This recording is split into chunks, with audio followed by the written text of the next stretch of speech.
Welcome to the County Commission meeting of February 2016. 16th. Thank you.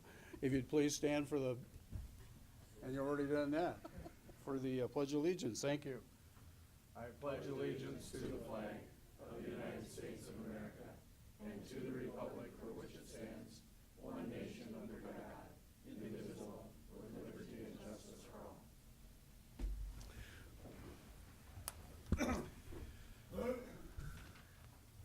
Thank you for coming to the meeting on the 16th. We appreciate if you would silence your cell phones, and there's meeting documents next to Commissioner Bender. And if you need a listening device, Robert, sitting in the front row with the blue shirt, would be happy to help you with that. With that, we'll go to routine business. Item 1 is to consider a motion to approve the agenda. Approve the agenda. Second. We have a motion and a second to approve. Those in favor say aye. Aye. Those opposed, nay. Motion unanimously passes. Item 2 is to approve the County Commission minutes of February 9th, 2016. Second. We have a motion and a second to approve the minutes. Any questions, corrections? Those in favor say aye. Aye. Those opposed, motion unanimously passes.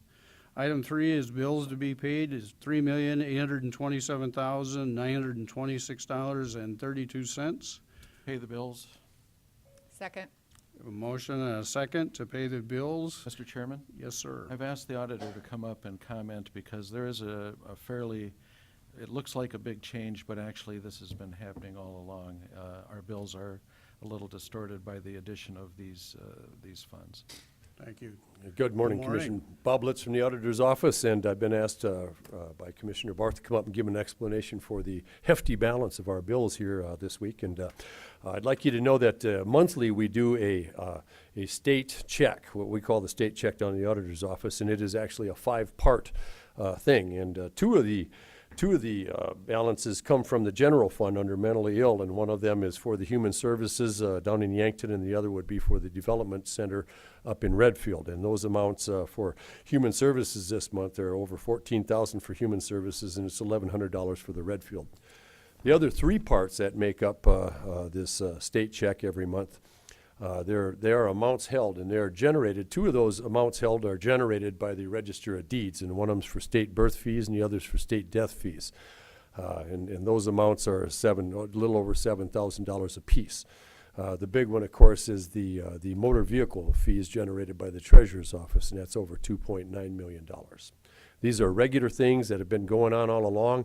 They're not truly bills, with the exception, you probably could argue with the 2 that are under courts under mentally ill. Those could be argued as bills, but we thought in the interest of transparency and just to put the amounts out there that we do, the state, we do generate for the state, we thought that it'd be good to put these on the bill list so the public and the commission is also aware of what's going on. Budget. Thank you, Bob. Does anyone have any questions for Bob? Commissioner Barth? I just have another comment, sir. Today's bills also include $260,000 for the libraries that went towards the city. Okay. Thank you. We have a motion and a second to pay the bills. Those in favor say aye. Aye. Aye. Opposed, nay. Motion unanimously passes. Item 4 is the auditor's account with the county treasurer as of January 31st. Item 5 is personnel action to consider motion to approve routine action. Is there a motion? We have a motion. Is there a second? A motion and a second. Any questions?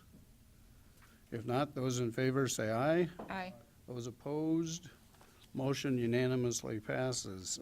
Item 6 are applications for abatement. Mr. Helseth? You're not Mr. Helseth. Oh, his 2 are first, sorry. Good morning, Commissioners. We bring 2 requests for abatements to you this morning. The first one being the retreat at Pointers Ridge, record ID 74361.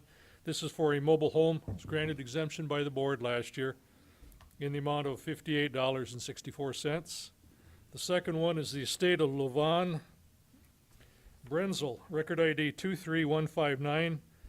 for 2015 property taxes in the amount of $58.51. This was for a mobile home that was blown over in the tornado up at Garrettson.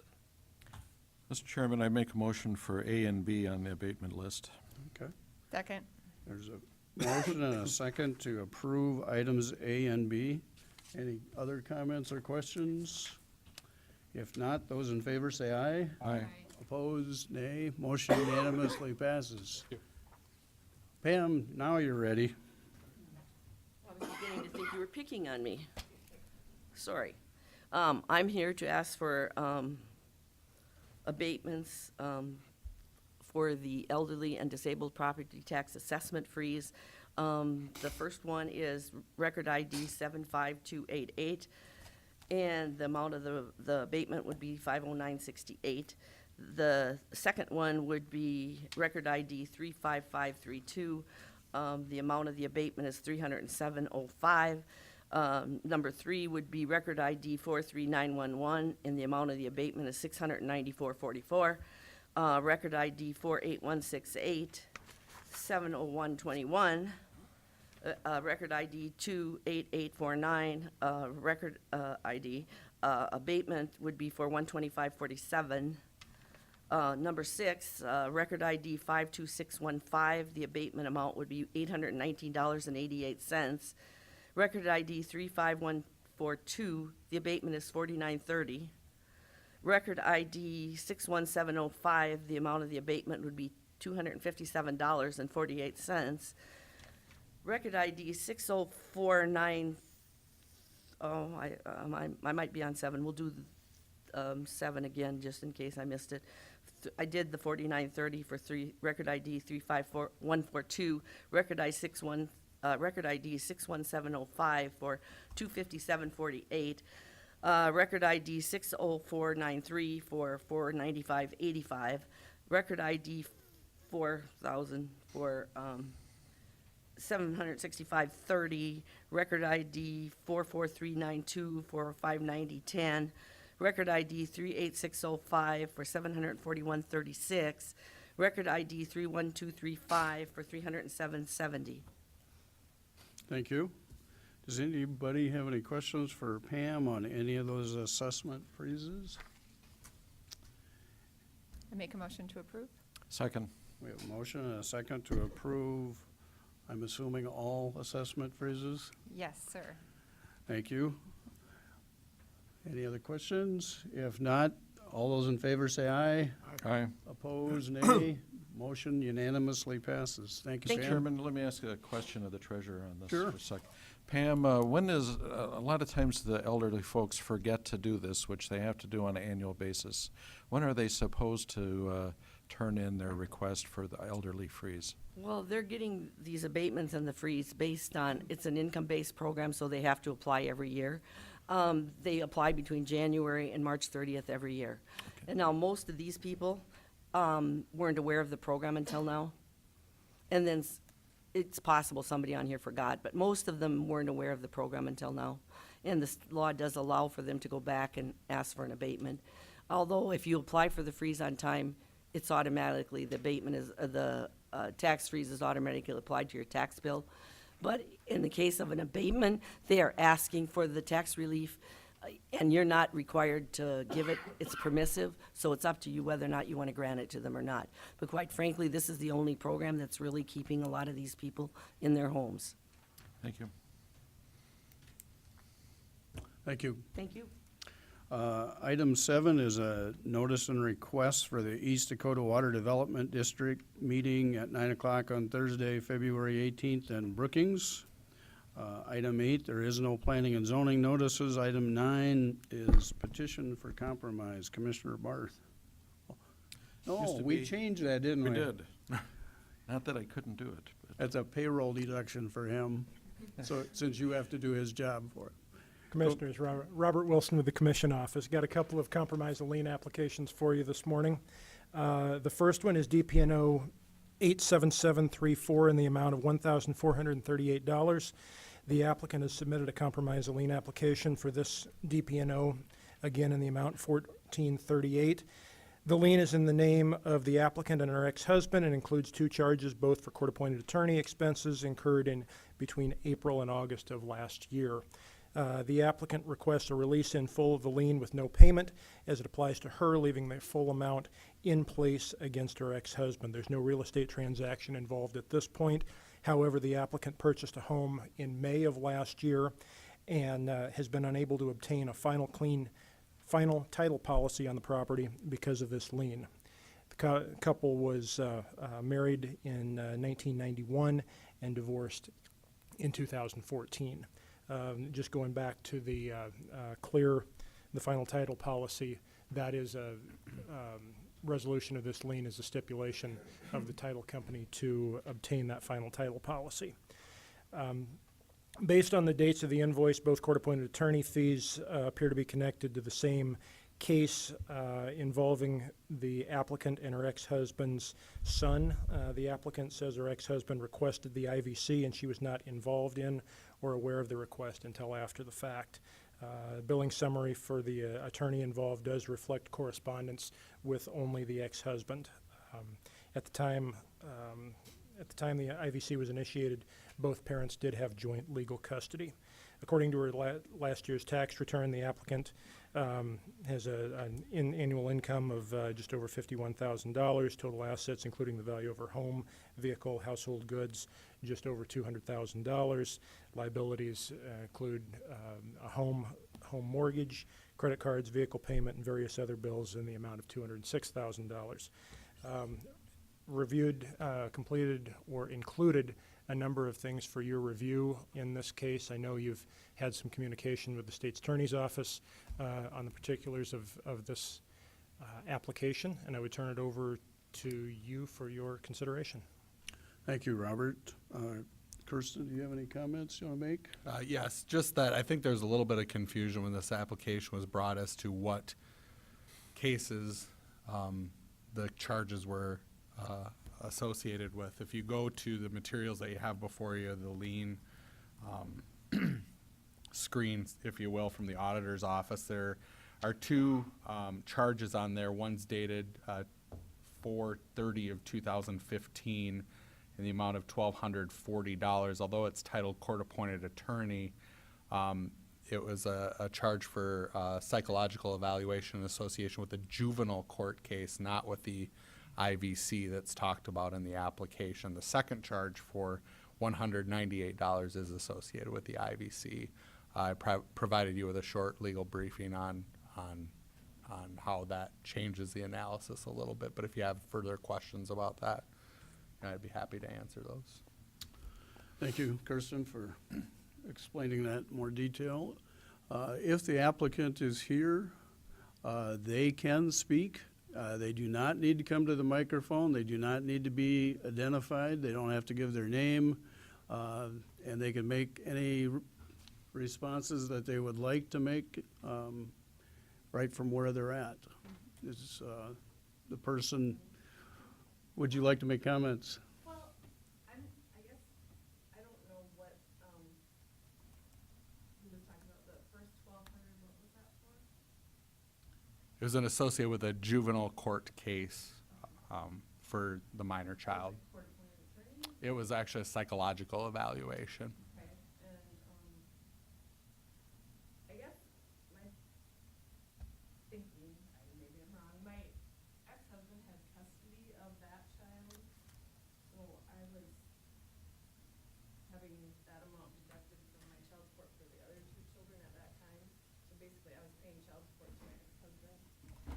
He doesn't provide anything other than child support for the two kids I have, so when he has custody, I'm paying the child support to him.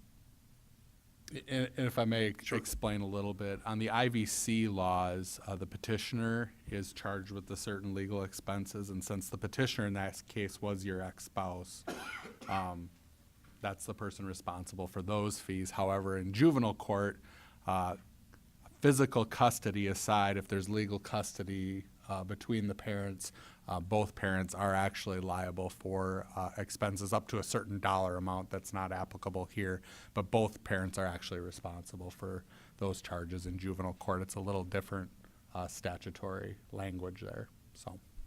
Thank you. Do you have other questions? I guess I don't have any extra money laying around to pay it. I just had surgery, so I haven't had my second income, for 6 weeks. I'm already behind. I have to pay taxes this year, and I don't know how I'm gonna get a clear title on my house. This is an unexpected thing that I was not aware of. Okay. Does anyone have any questions? Commissioner Kelly? Am I right in understanding that 198 is the IVC-related cost and the other is? Juvenile court related, correct. Any other questions, comments?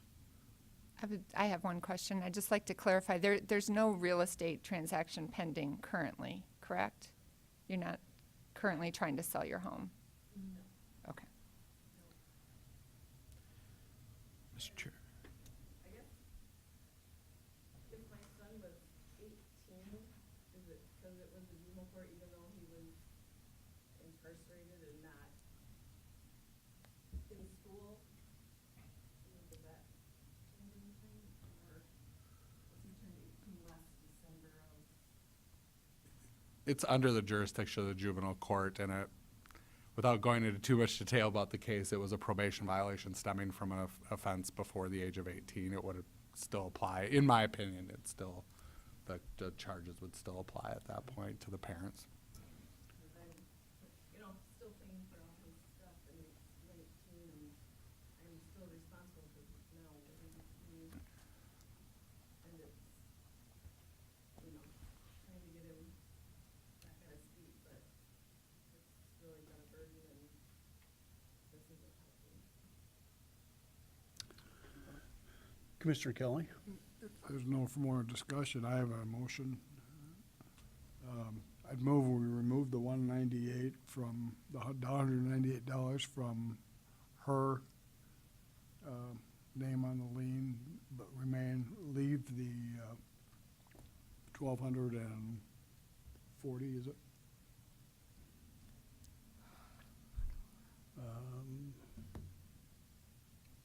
Correct. Is there a second to Mr. Kelly's motion?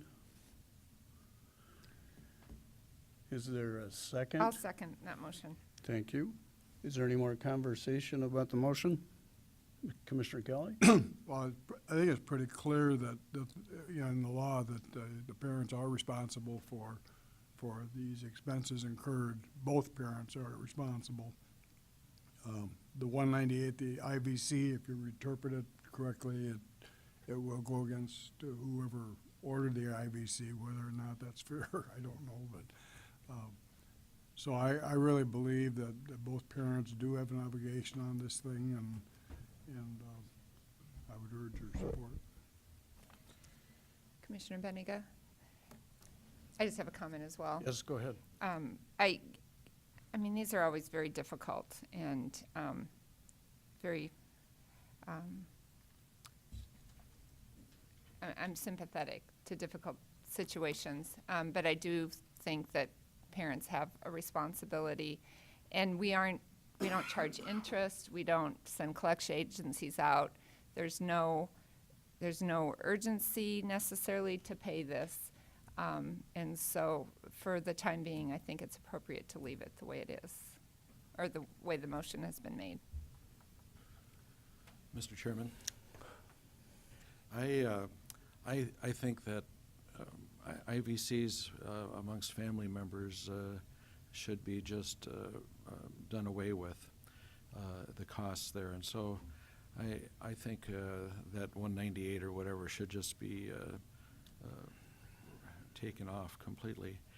But I would also concur with Commissioner Bender that there is no interest charged. There is no collection agencies that are going to garnish your wages, and that today may not be the right day to dismiss the rest of the lien, but oftentimes, small payments accumulate over time and certainly shows goodwill, and maybe your ex-husband could chip in that way.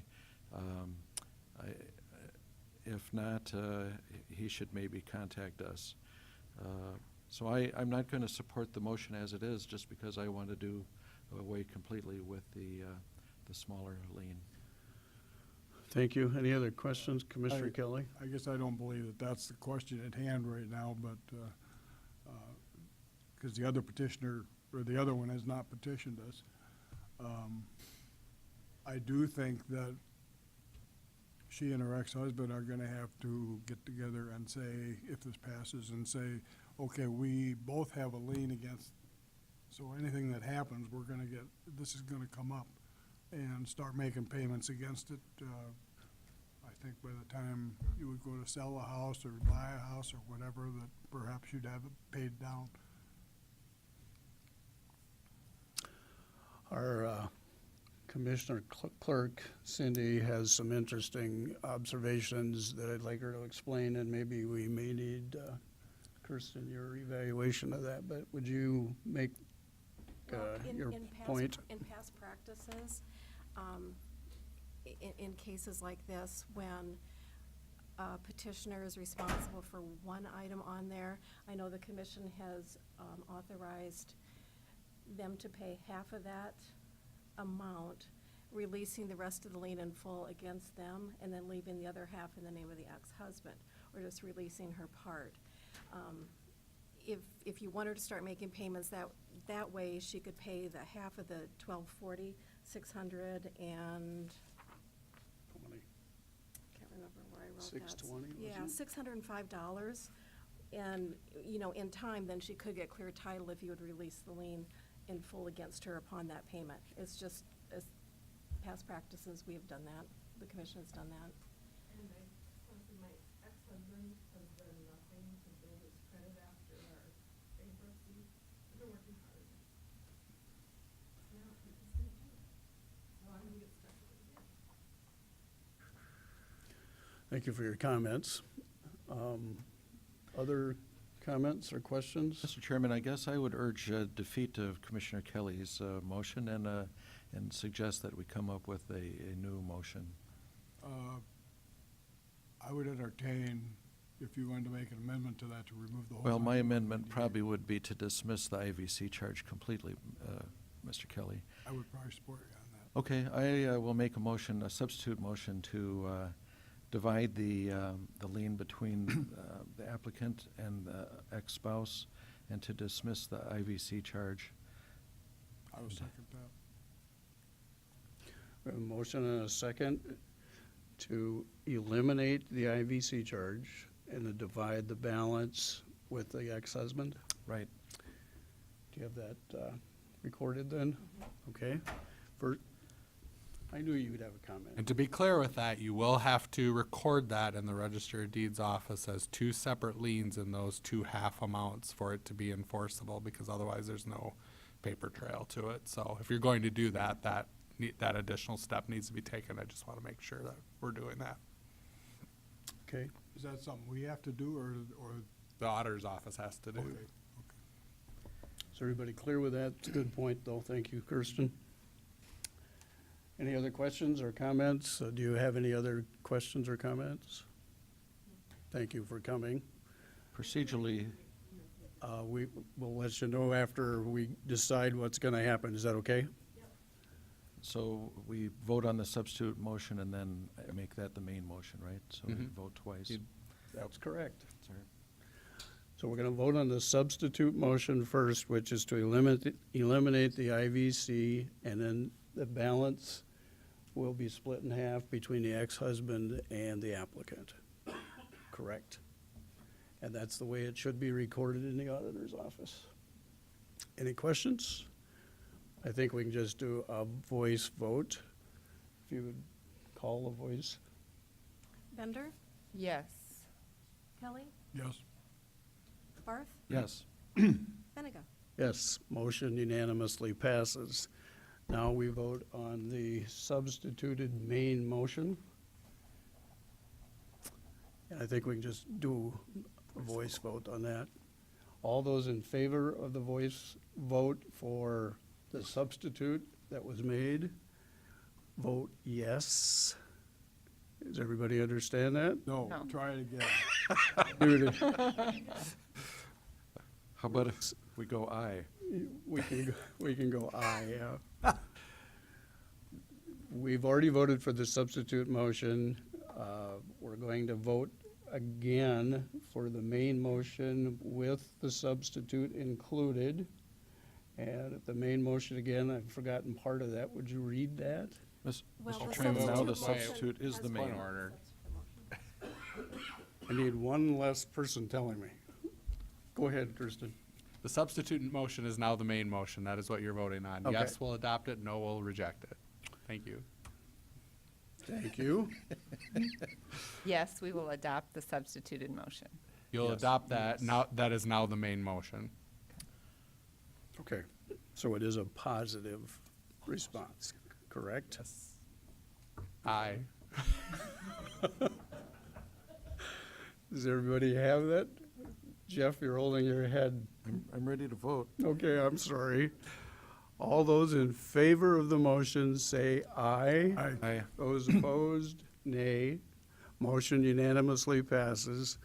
What you can do is go to the auditor's office, and they will help you with that process and get all the information put together. And you can do that now, or you can do it whenever it's convenient. Be ready until I have the resolution done and signed, so this afternoon it'll be ready for you to come, yeah.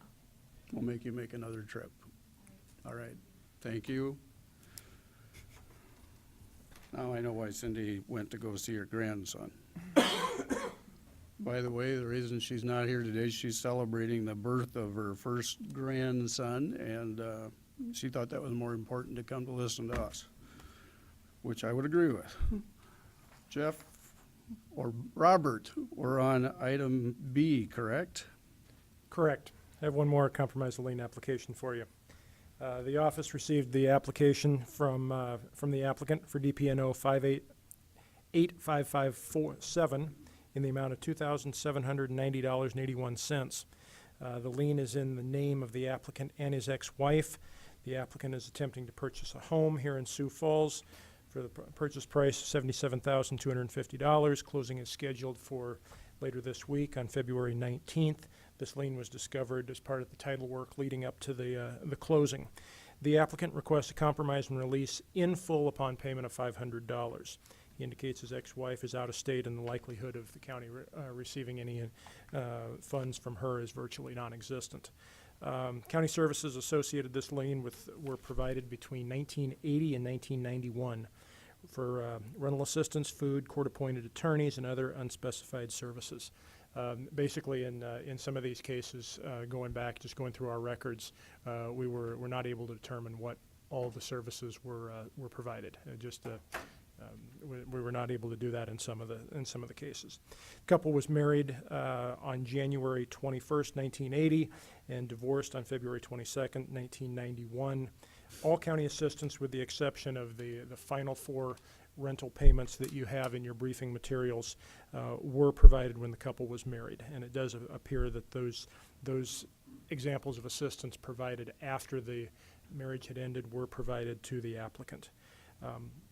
The applicant's sole source of income is a disabled veterans benefit in the amount of just under $35,000 a year. The applicant lists assets of approximately $10,000, consisting mainly of the value of a vehicle, a pickup truck. Debts total approximately $5,000 and include the remaining balance on the loan for that pickup.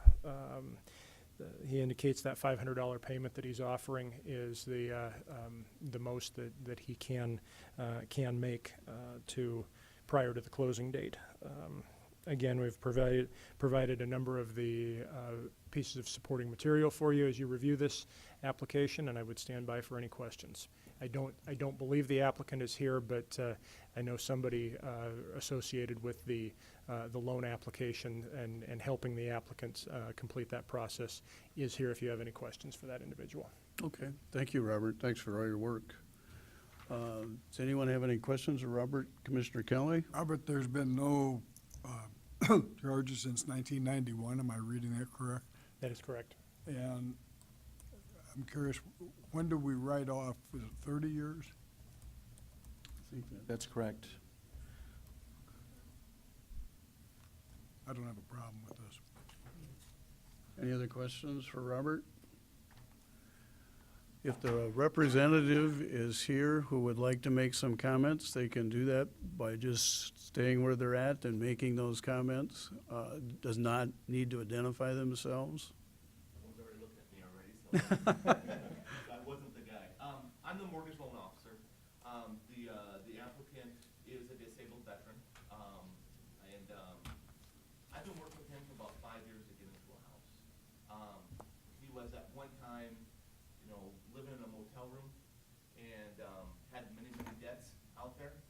And over the last 4 years, I've worked with him year by year looking at his credit, and his credit is now awesome. He has, yes, as you know, a limited income every month, and so he's not buying a $150,000 house, he's buying a $75,000 house. And so how I found out about this debt was obviously not on his credit bureau until I said, you know what, sir, you are absolutely ready to buy a house, go out and find one, and then 2 weeks into it, find out that he has a county aid lien. And obviously, he does not have enough money, and I would even actually petition that $500 that he wants to give. He may not even have that, just because we found out his house is in a flood zone, where he actually has to pay 1 year of flood insurance also. So when he did that application last week, the numbers have changed a little bit for him, and so he's actually coming to closing with a little bit more than expected than what he actually had. So yes, I'm here on his behalf, and he didn't know about it until this couple weeks ago also. And again, from 1980 to 1991, just new family started, so I ask that you approve this also. I hate to do this to you, but I just found out from two people who know a lot more about this than I do, that even if the person does not need to identify themselves, the representative does. Oh, sure. My name is Jeremy Olson, and I'm from CU Mortgage Direct here in Sioux Falls. Thank you, Jeremy. I apologize for that. Any questions of Jeremy? Mr. Kelly? The the $500 surprise, or that he intended to pay against it, but you're saying after he did that, then he found out about the flood insurance, Correct, sir. which probably eats up that whole 500, Correct, is sir. that Yeah, right? the flood insurance is approximately $1,100. I'd make a motion to forgive the $2790.81 with no payment. I'll second that. We have a motion and a second to forgive the entire balance, correct? Right. Payment of $500? No, No, no No payment. payment. no payment, with no payment. Um, There, This Mr. guy's Kelly, a go ahead. disabled vet. We've been treating him not very well from the federal standpoint, so I really think this is the right thing to do. Any other comments? Mr. Chairman, 25 years is a long time to go without any additional monies coming in, and that's virtually as good as making regular payments. Any other comments? We have a motion to forgive the debt with no payment. Any questions, comments? If not, all those in favor say aye. Aye. Those opposed, nay. Motion unanimously passes. Tell him thank you for his service. Thank you. This is the time for opportunity for public comment. If anyone has a comment they'd like to make that is not an item that's on the agenda, we'd like to hear from you. Otherwise, we'll go to item 10. Item 10 is to authorize the chair to sign a professional service agreement with Minnehaha County and TSP for space needs in the public safety building in the amount of $12,600. Mr. Wilson.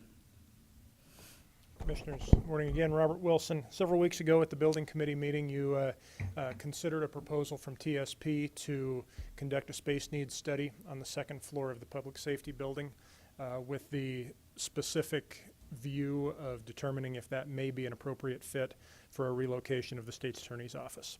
That proposal was supported at the Building Committee level. The direction was to bring it forward for Commission approval. We are bringing that proposal forward for your consideration.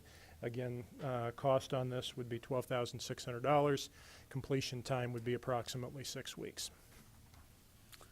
Thank you, Robert. Any questions for Robert? I think we talked about this in quite detail before. Is there a motion? I'll make a motion to approve. I'll second. We have a motion and a second to approve the agreement. All those in favor say aye. Aye. All opposed? Motion unanimously passes. Thank you. Item number 11 is authorize the chair to sign an agreement between the county and LSS, Lutheran Social Services, for juvenile detention, shelter care, and reception center. Aaron Surska. Good morning, Commissioners. Good Erin morning. Surska. I'm here to ask for authorization to sign the agreement between Minnehaha County and LSS for the next 2 years to provide shelter care and reception center services. Within the last few months, we had a service provider put in their notice that as of March 1st, those services will no longer be available. So staff has been working fervently to come up with options and service providers to fill those needs of our community. LSS has been a good partner over the last few weeks to figure this out. Reception center services under this agreement would start March 1st, and shelter care services would start at the latest of March 2nd. There would be a 2-month gap in services for our shelter care. However, our JDC Director, Jamie Gravitt, has a plan for the next 2 months to use our non-secure beds in the upfront of our detention center for those youth who need to be placed in a non-secure setting. Any questions for Aaron? This obviously has been a conversation for numerous times for quite a while, so it's not a new subject. We have one of the experts in the audience. Would you like to make any comments, Betty?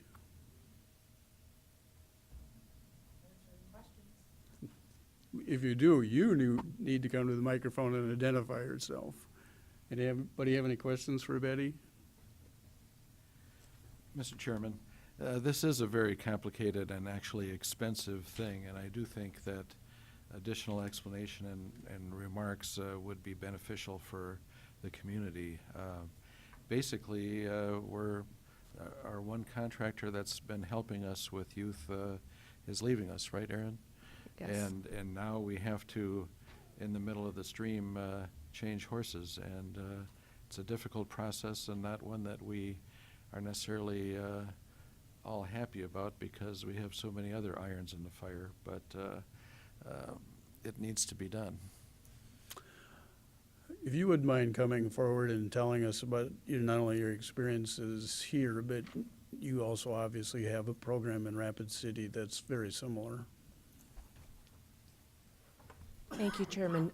Betty Oldenkamp, I'm the President and CEO for Lutheran Social Services. We have, as Aaron has indicated, been in conversation about a month or so, seems like, over LSS's ability and interest in stepping up to provide the reception and shelter care services in Minnehaha County. LSS has been part of the Sioux Falls community for 95 years. We have a great deal of experience and passion for working with children and youth and their families.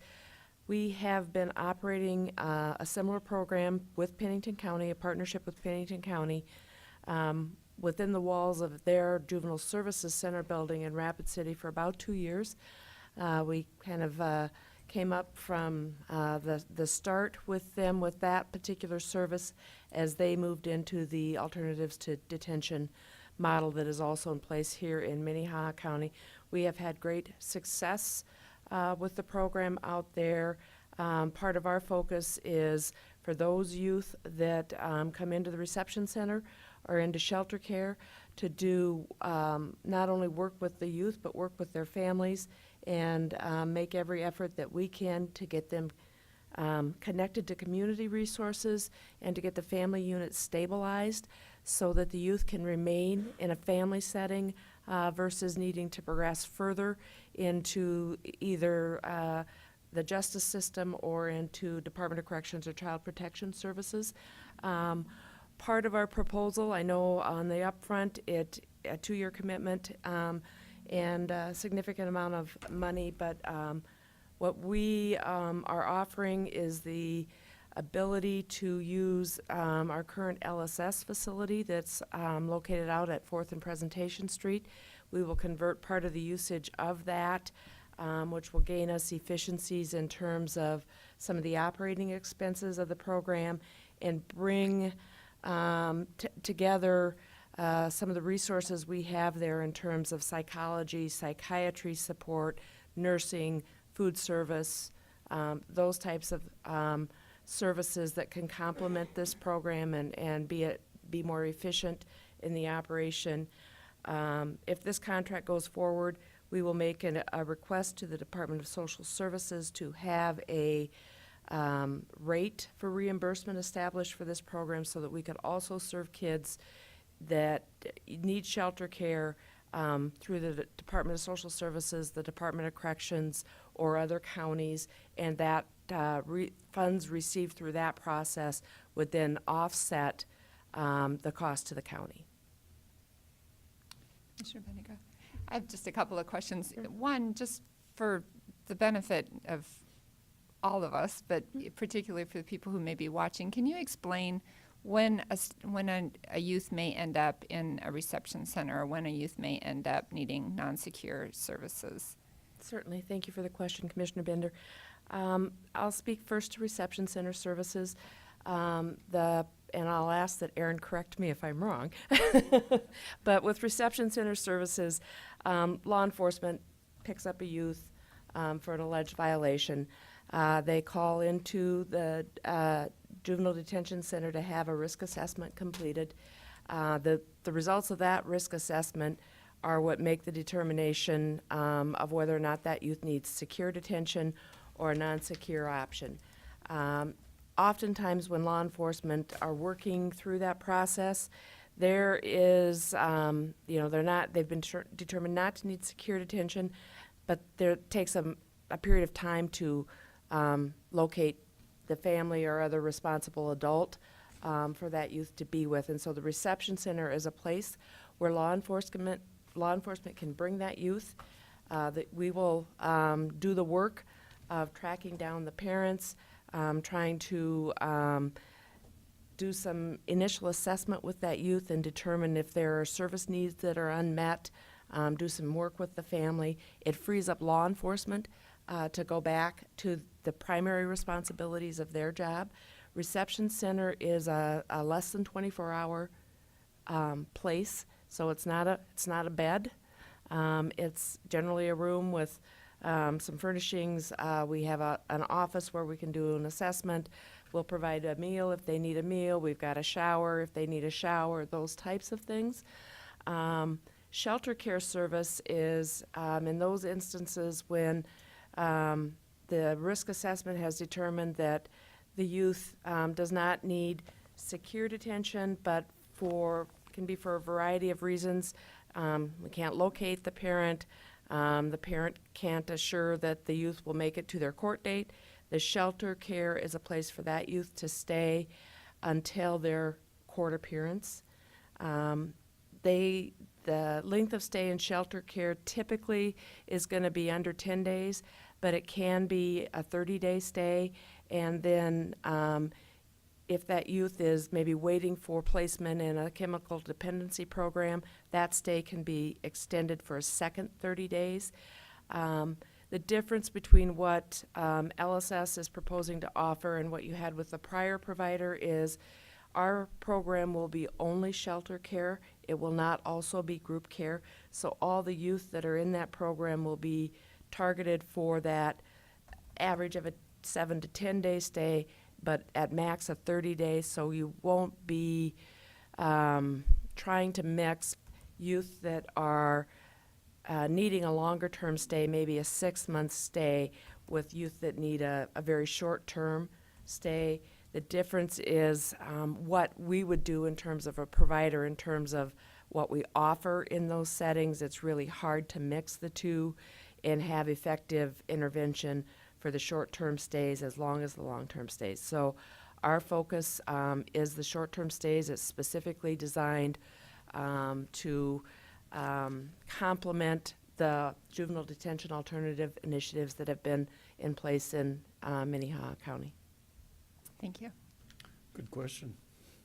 Commissioner Kelly? I have two questions, if I may. Excuse me. First, the DSS, excuse me, the DSS placement is going to offset a significant amount of these costs, about almost half. Is that correct? Or I believe, Commissioner Kelly, that projection came from the county staff. We have had conversations with representatives from Child Protection Services and Department of Corrections about their interest in utilizing this service. They don't guarantee us utilization, but history would say that there will be use.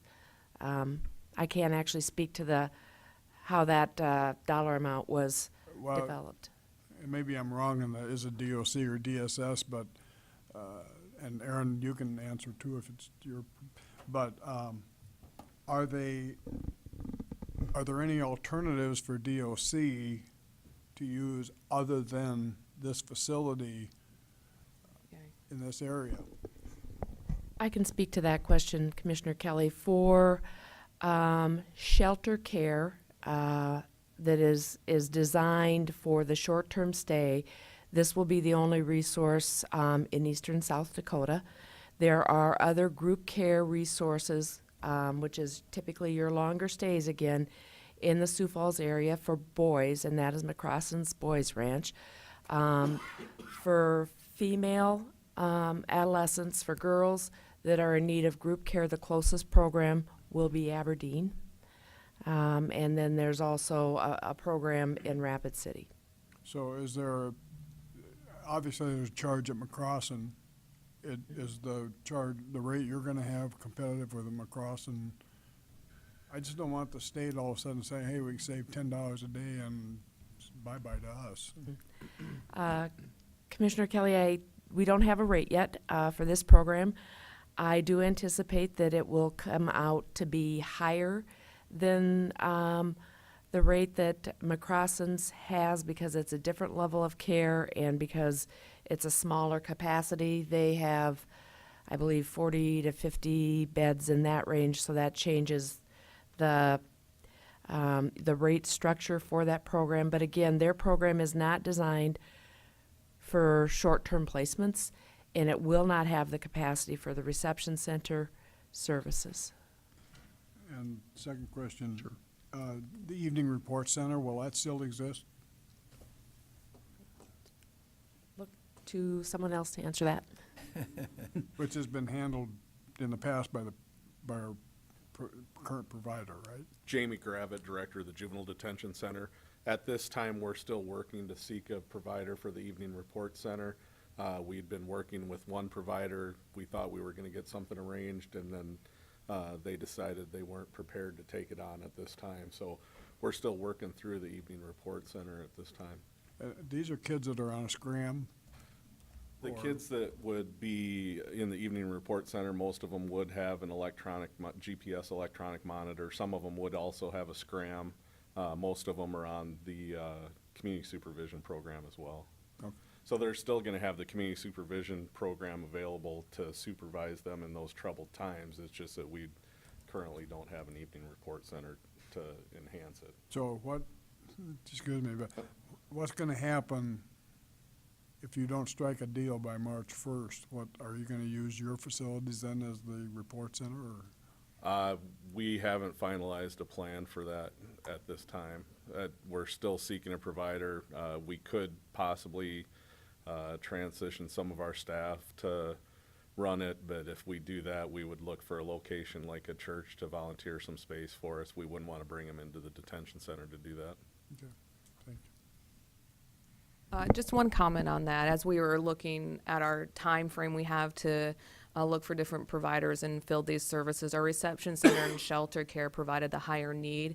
If you look at our data, the reception center serves a lot of low-level offenders. Your kids that are high risk but are high need, not necessarily high risk to safety to the community. It gets at least 350 to 400 youth per year through that. And our average daily population just for Minnehaha County and our shelter care is around 3.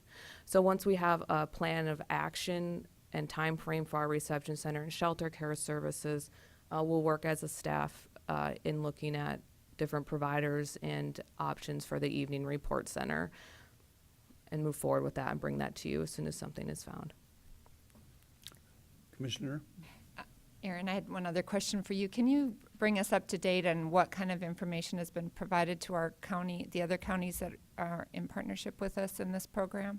Yeah, we are in partnership with numerous other surrounding counties, and they've been informed that we have been working to find an option for shelter care. Our partner counties use shelter care a lot, and they really like the service that it provides because it provides, as Betty said, some support services for those kids for when they go back to their homes. So the partner counties have been told that this item is on the agenda with LSS, and they will that we'll be discussing it further. We have a meeting next February 25th with our partner counties to discuss the details of what was approved at this meeting. Any other questions? I have one. Betty, what happens with the reception center responsibilities in Pennington County? Commissioner Benega, in Pennington County, we also provide the reception center services. They are adjacent to our shelter care space, just like we are proposing here. The only difference is in Pennington County, our staff have been authorized by the presiding judge in that county to be the intake officers. So we actually do the risk assessment. Law enforcement bring the youth in. They don't do it by phone. We do the assessment, but then law enforcement has to remain there until that is completed and there's a decision as to whether or not they need secure or a non-secure alternative. Thank you. Other questions? Mr. Chairman, again, this project is going to cost us millions of dollars, and it's expected that it will, and the current system costs us plenty too. But basically, the folks that we're talking about are not, have not committed capital offenses. For example, they might be runaways and truants and stuff like that, as opposed to, shooters or whatever. And this investment in our younger people is so important, I think, as all of us look back on being young and having issues. I'm alive today, but it could have been the other way. You never know. And so I'm really appreciative of partnerships in the community, and the fact that it costs money, that's the way it goes. This is an investment that we need to make in our kids going forward. Thank you. Any other comments? Thank you, Betty, for coming. Mr. Chairman, I'll make a motion to authorize the chair to sign this agreement with LSS. We have a motion. I'll second that motion. We have a motion and a second to sign the agreement between Minnehaha County and Lutheran Social Services for juvenile detention, shelter care, and reception center. Any other questions? If not, all those in favor say aye. Aye. Aye. Opposed? Motion unanimously passes. Good Thank luck. you, Commissioners. Thank you. Item 12, Robert, consider a motion to authorize a payment to Darlene Walhoff in the amount of $165.40 for the refund of an overpayment of motor vehicle registration fees. Commissioners, Robert Wilson again. Commissioner Benega asked us to bring this item forward for your consideration today to consider payment to Darlene Walhoff in the amount of $165.40 representing a refund of overpayment for motor vehicle registration fees. You will recall that back on December 22nd of last year, Ms. Waldhoff made a presentation to the commission about this. Prior to that, Ms. Waldhoff had reached out on several occasions to the Minnehaha County Treasurer's Office, South Dakota Department of Revenue, South Dakota Governor's Office regarding this matter. And on December 10th, the Department of Motor Vehicles authorized the Minnehaha County Treasurer's Office to make a refund of registration fees in the amount of $84.40 and $81 upon the return of the license tabs in question. We've attached a couple of documents that were requested as you consider this issue, as well as a particular statute. And again, I would turn it over for your consideration. The one other thing that I would mention, we had a question come up over the weekend of what is the status of these tabs right now. Does she still physically have them? I reached out to Ms. Waldhoff yesterday, and she has them, but would be eager to return them if a refund were authorized. And there was another question that we had looked at internally that she had mentioned at that time that she issued or initiated a challenge or a process through her credit card company for stopping payment. That process is more or less on hold at this point while they pending some sort of resolution either on the county or state level. So that's still active but not active at this point on her end. So I would have any other questions, answer any questions you have. Any questions for Robert? No questions? I think we've been through this in detail before. My comments would be that I could make just simply is that she is willing to bring the tabs back. She is willing to make the credit card hold go away, so to speak, and frankly is interested in getting this completed and would have been here this morning, except I understand her great-granddaughter had a baby, so she decided that was more important. Anyway, any other comments? Is there a motion? Well, let me say, Mr. Chairman, that I am not prepared to support this at this time. You know, the funds involved have already been sent to Pure. The documents say there's no refund. The process that the payment was made is sort of clouded. You know, the fact that they didn't report the sale of these items as required by law. And I do think that our treasurer made some ill-considered comments, but I don't think that necessarily then requires a refund. And so I think that the whole issue is clouded enough that I'm not prepared to support it at this time. Okay. Any other comments? Commissioner Bendiger, did you want to let Ms. Oh, Nelson? absolutely. Pam, go ahead. Jean, I appreciate that. I'm not sure why this item is back on the agenda. We discussed it either last week or the week before last. Quite frankly, when I took the oath of office, I swore to uphold the laws of the state of South Dakota, and the law in the state of South Dakota says no refunds.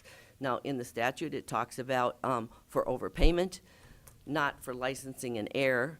Overpayment would be something like at the time you purchased your truck or your car or whatever it is, that somebody put the wrong weight on it and you were charged too much money, or the clerk in my office made a mistake and you got overcharged. That is not licensing something that you do not own. According to South Dakota state law, in order to license a vehicle in the state of South Dakota, you need to be an owner of that vehicle. That means you need to be on the title. Mrs. Waldhoff was not on that title. The title indicated that the owners of that vehicle, actually we're talking about a boat and a trailer, was her son and her husband. Her son, on the other hand, has the same last name, and he did license his vehicles approximately the same time she did in Rapid City. That's where the boat was and trailer were licensed last, and he apparently knew he didn't own the boat and trailer. The boat and trailer was sold 2 years ago. Mrs. Walhoff also failed to, or her son or her husband did, failed to report the sale, which might have made it a little easier to track that it wasn't there. If you look at the visit at the self-serve kiosk, she made 2. The first time she was there, she licensed a couple things. One can only surmise what the reason was, but there's a few minutes between her first visit and her second visit, which, when you look at where Mrs. Walhoff lives, it's approximately a couple miles from the 10th and Arrowhead Road terminal, which would sort of say that perhaps when you do things at the self-serve terminal, you have to, your driver's license is key.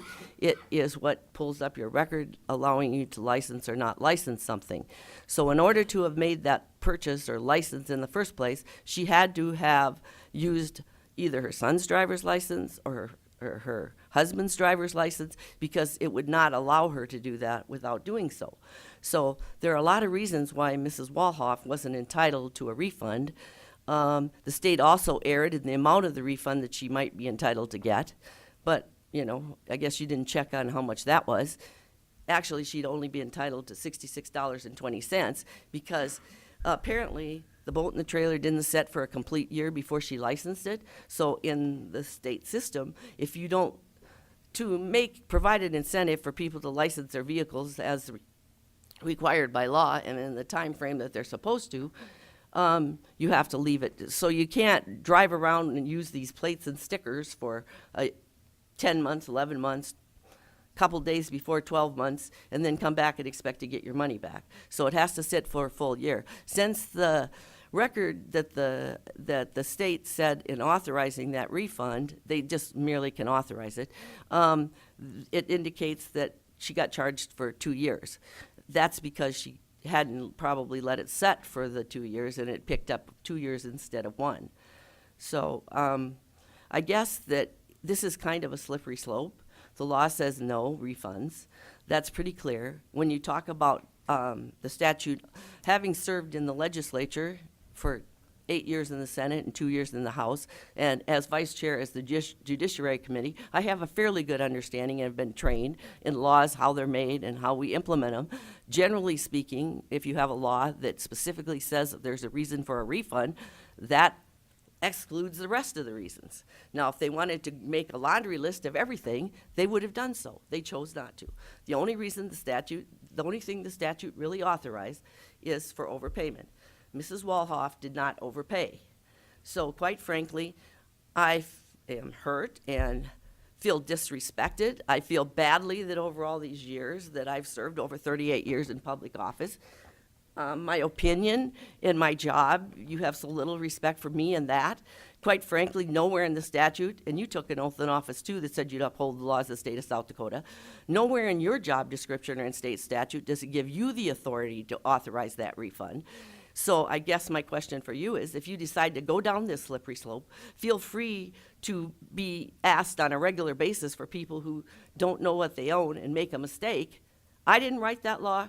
I can't change the law. I offered you the opportunity, the solution. I told you the last time it was on the agenda. If you don't agree with the law, introduce a bill, get the governor to introduce a bill, have a legislator introduce a bill, change the law. But I'm still operating under the current law, which says that Mrs. Walhoff is not entitled to a refund, and it is not your decision to make. But if you want to take it if you want to issue it and pay it yourself personally, no problem.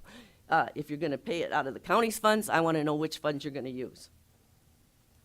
And keep in mind that feel free to send everybody else up here to get a refund from you too. And you set a precedent. Thank you. Any questions? Anybody have any questions for Pam? Well, I have a comment. I don't know that it really is going to amount to a question necessarily. You know, I don't think discussing this matter shows disrespect for you. Personally, I think it might just show disagreement, and I mean, that happens all the time in public office and not in public office. I mean, I think that, frankly, you're being overly technical in your analysis of this law that the state directed you to provide the overpayment from. I think anytime you pay something that wasn't owed, it's an overpayment, whether it's a refund or whatever. So I think that your interpretation of the statute is overly narrow. But I understand that reasonable people can disagree about things. And I acknowledge that the directive from the state Department of Revenue, which in my opinion, in my experience, very rarely directs that tax dollars go back. They usually like them only to go one direction. That their directive was that that this amount of money come back out of funds that you control. And we don't control those. I understand that, which leaves us in a bit of a quandary if we disagree with your interpretation and we feel like we would like to do what the state Department of Revenue says is correct and what I personally think is what the law requires. And I think then that does leave us in a bit of a gray area where, to the extent we direct that the amounts that the state Department of Revenue directed be returned to this taxpayer, we really have no choice but that they would come out of the general fund, as far as I can figure out. And so personally, I wasn't here at the meeting when this first came up. I've watched it. I didn't think it was, I didn't think the interaction was what I would like to see our county being represented as. I didn't think it was respectful for all parties involved, to be honest with you. But given how I interpret the statute and how the Department of Revenue, who I would think would be experts in this interpretation, what they direct, the right thing to me seems that we as the county would provide the monies back to the taxpayer, and since we have no other choice, I guess they have to come out of the general fund. Well, I'd like to say this, that the Department of Revenue gave me the authority to make the decision whether or not I'd refund the money or not.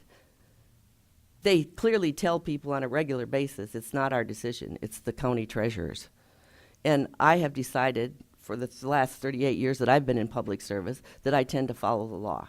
Now, people ask me to not do that on a regular basis. Just fairly recently, a couple of months ago, the Department of Revenue told all the treasurers that we should start collecting the new increase in motor vehicle registration fees prior to that law going into effect on April 1st.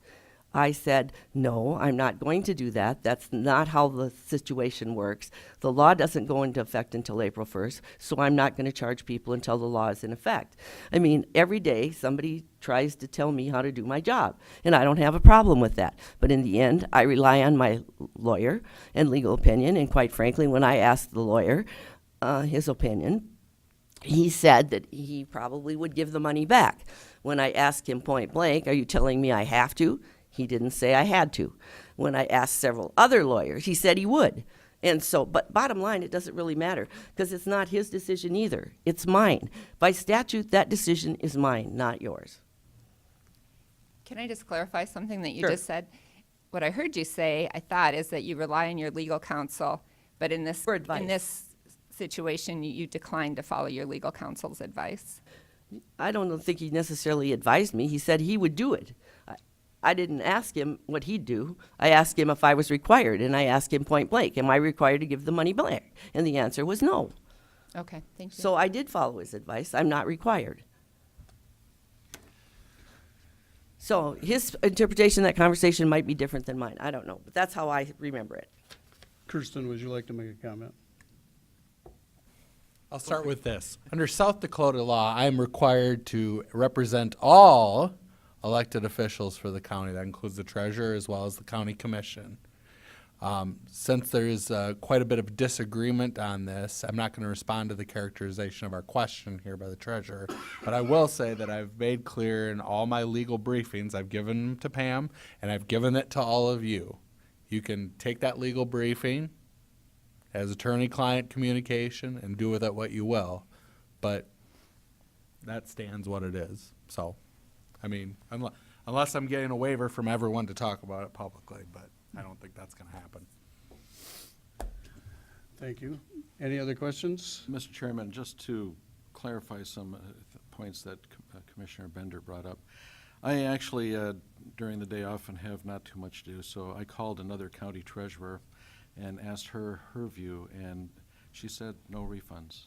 And that was another treasurer not involved in this dispute. So, and I certainly do believe that Pam can be a little fierce in defending her territory, but again, I believe that this issue is somewhat clouded based on the behavior of the person who wants the money back, and I won't support it at this time. I might add that I did call 40 treasurers on yesterday. Unfortunately, I only reached about 10, which also issue no refunds. But the others, county offices were closed because of the federal holiday. We apparently were the only county in the state that wasn't. Nobody that I called out of the 40 people were there, and their messages said they honor all federal holidays, or all holidays. So, but Would you like to make a comment? You raised your hand. Pennington You- Brown, You will need to come to the microphone. Thank you. no problem. And you do have to identify yourself, please. My name is Russ Woloff. Darlene is my wife. Oh, could you speak up just a little bit, please? Thank you. My name's Russ Woloff. Darlene is my wife. She's the one that applied for the refund. She went through all the right channels. She contacted the governor's office. They told her she was within her rights. Pam Nelson doesn't want to listen to anybody, not you people, nobody. She runs her own agenda. Now Jeff, he comes into our shop all the time. I worked for Vern ID 48 years. If we make a mistake there, we fix it. A mistake was made, whether it was my wife's fault, whatever, it was just a mistake. This isn't really about the money. It's about the principle of it. And I guess if you have a person that don't want to listen to nobody, who runs their own agenda, then that's the way it'll be. But we're going to go public with this. We're going to go to the Argus Leader with this. Because what's going on here is not right. Thank you. Thank you, Russ. Yes, ma'am.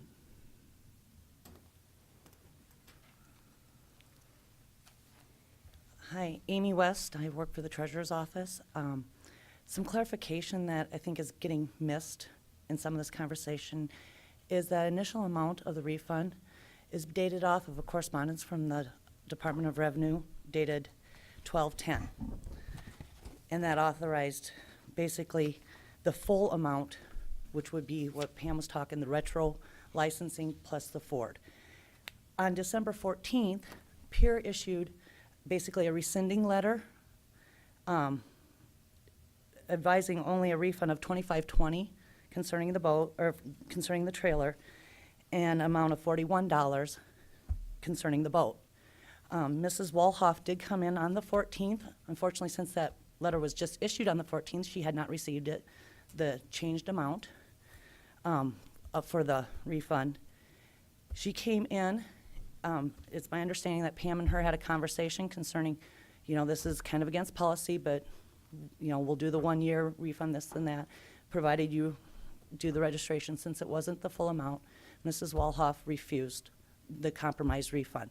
So really, the refund that is on the potential record even right now that stands is not the amount that keeps getting handed out here. It is actually a lesser amount. And so there have to be clarification of, are we asking Pier to now rescind the second letter asking for the higher refund? I'm Confused why we don't have a copy of that letter. Me too. I have not seen We're all that letter. confused. I believe when this first came up, Pam issued an email with attachments to all the commissioner, at least that's what my understanding was. So why is it not in A our? packet, it was a 16-page packet. I actually have one copy here of these letters.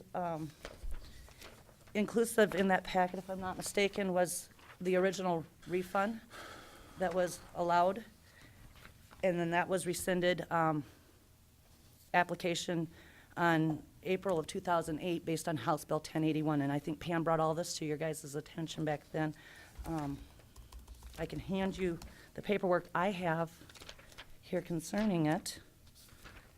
Commissioner Benega, I would prefer that we just defer this matter so that we can get all the information in and look at it and make the correct, or at least try to make a decision based on correct information that we have an opportunity to review in advance. I guess my I would second that.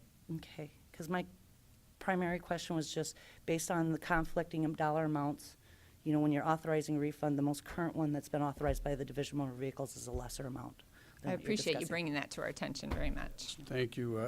I don't think any of us here remembers that amount or that letter, if I remember. My memory's not as good as it should be, but go. Mr. Chairman, I believe Mrs. Woloff brought in a packet of letters and stuff. I don't know if we still have that in our record, Cindy. I have it, still have it. So Cindy may have a copy of that. Mr. Woloff, if you certainly like to make a comment, we'd be, The lady my wife is dealing with. you'll need to come to the Gotta go. microphone, sir. We're on TV. The lady my wife was dealing with is not here today, the commissioner. Cindy Heiberger. Yeah, right. She's a new grandma again, so. She's been talking to my wife a lot, so. Okay. Question, But we would Mr. Chair, have that is information on file, so. Chairman Heiberger going to be back next week? No, So a deferral might have to take 2 weeks. she won't be back for 3 weeks because she's Oh, yeah. attending a convention also. Well, I guess I have a question for Mr. Walhoff. Would he under oath testify that he was in the car at the time she renewed that at the self-serve kiosk? Were you there, present? Chairman? This Yes. is not a court. I would Okay, call- so then she Mr. didn't have any Chairman, legitimate I've got reason to be more- allowed to license I that would call car. the question. We have a question, is there, I mean, I would call technically, the she broke the question. law. we have the question called. We need to have a motion and a second to act on. Yeah, well, I don't Oh, think we we have got not a had a second. motion yet. Okay. No, I don't think so. Apologize. No motion yet. I would make a motion to defer this. We had a motion. Well, I suggested that that's what we should do. I'm not sure I made a proper motion. I make a motion that we could defer this for 2 weeks? 3 weeks? 3? Is it? Until there's a full commission here to consider it, and that we would be provided with a complete document, the complete documents related to this issue. I'll second that. Okay, we do have a motion and a second to defer this until we have a full commission, and we'll check the schedule to make sure that's 3 weeks or 4 weeks, whatever it happens to be. And, Mr. Chair, we'll have to let the Woloffs know for sure. Absolutely. I appreciate your coming today, and thank you for being here. By the way, in case you were wondering, this is a public discussion. The gentleman sitting behind you is from the Argus Leader, so you won't have to travel far. Any other questions? If not, Just a comment. yes. If I counted right, we received 2 threats during this, and I don't think that's appropriate. Thank you. Any other comments? All those in favor of deferring this until we have a full commission meeting in 3 or 4 weeks, signify by saying aye. Aye. Those opposed, nay. Motion unanimously passes. Thank you for coming. And we'll go to item number 13.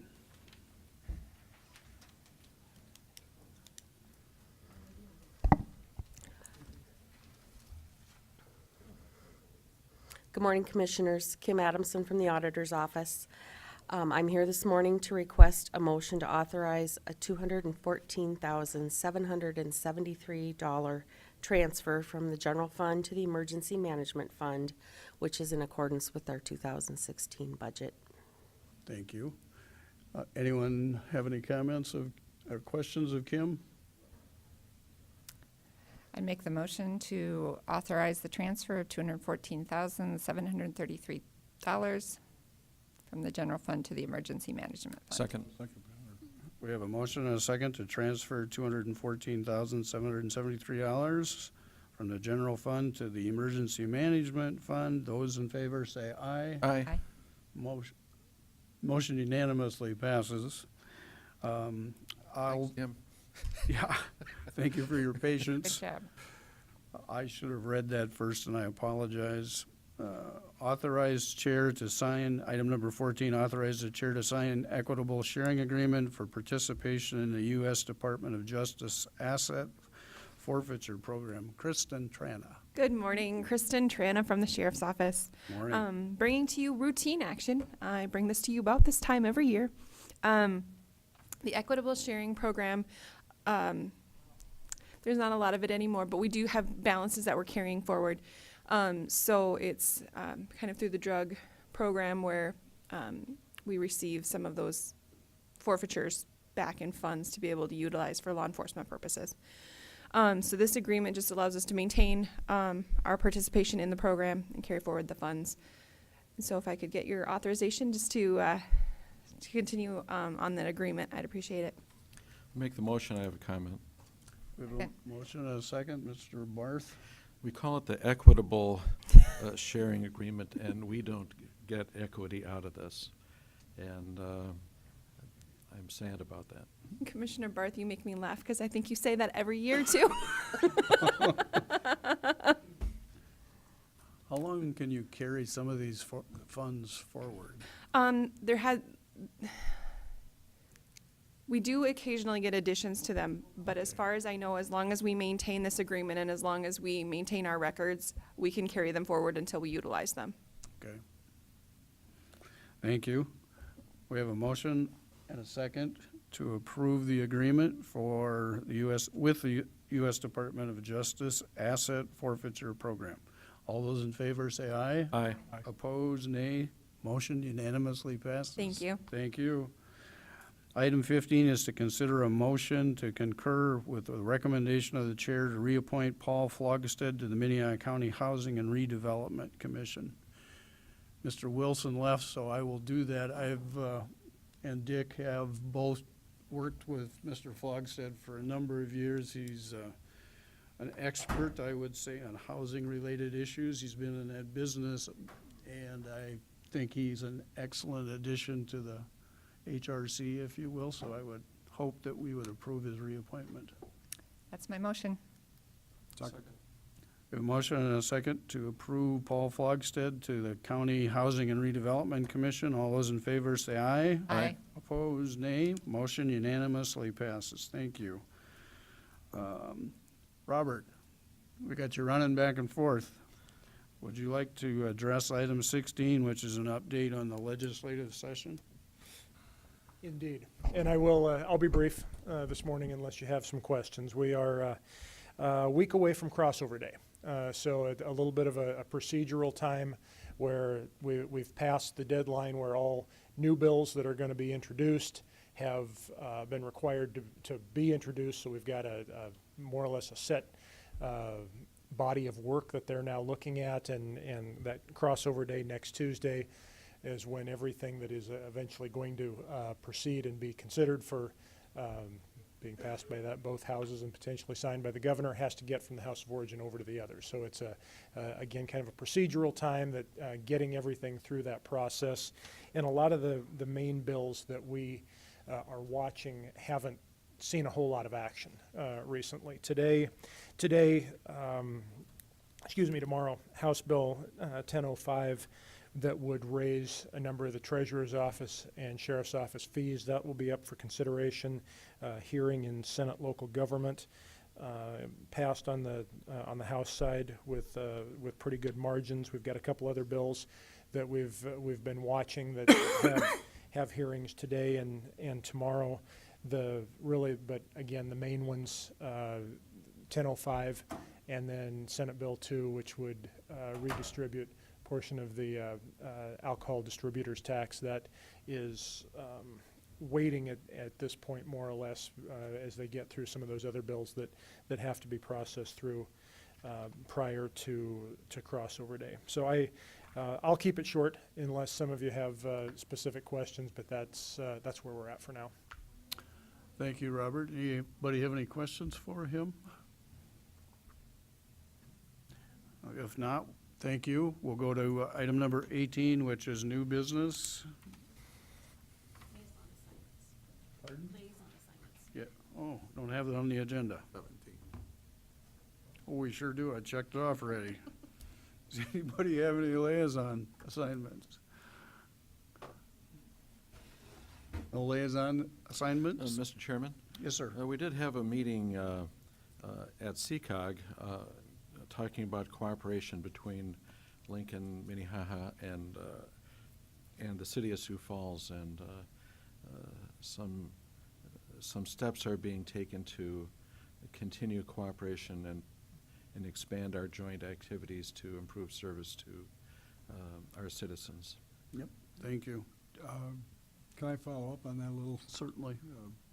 Because Jeff and I were the only two there. I think part of it was because of a notice breakdown. But, and correct me if I'm wrong, Jeff, we basically said we are going to continue to look at a combined satellite office in the south part of town to facilitate some of the things that are done down here or done down in Canton. Driver's license, or not driver's license, car registrations, perhaps building permits, perhaps some other, I think equalization was in there, but register of deeds, these are going to be phased in if we do agree to this, but I think it's important next time that and I can't remember, we're going to meet in a month or so, was it?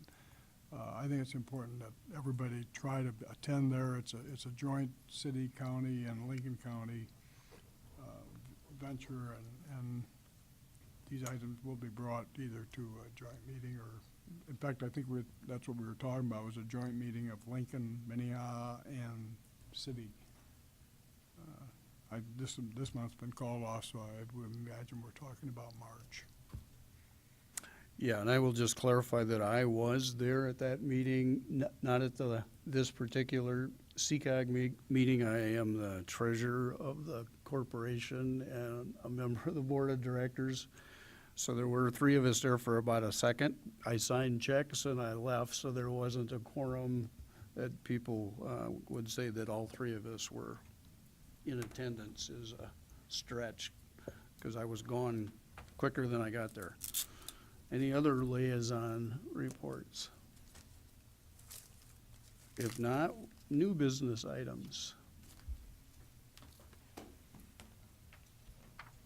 Any old business items? Mr. Chairman? Yes, sir. You know, there was a remark in the newspaper about a comment made that the Tim McVeigh trial cost us just $100, and I think clearly we were talking about $100 from that department outside of their normal payroll and expenses. But in visiting with the Public Defender's Office, they spent over $220,000 on that trial, and so I don't want anyone to suffer under the impression that the criminal justice process is cheap. It's expensive, and the fact that our community needs more money to support these activities is without question, and I hope that the legislature will look for some additional funds for us. Thank you, Jeff. Appreciate the comments. Any other old business? If not, we do need to go into executive session, and I would need a motion to do that. For personnel specifically. Yes, I'm sorry, thank you. So moved. Second. We have a motion to go into exec session for personnel. We have a motion and a second. All those in favor say aye. Aye. Those opposed? Motion unanimously passes. Thank you. Thank you.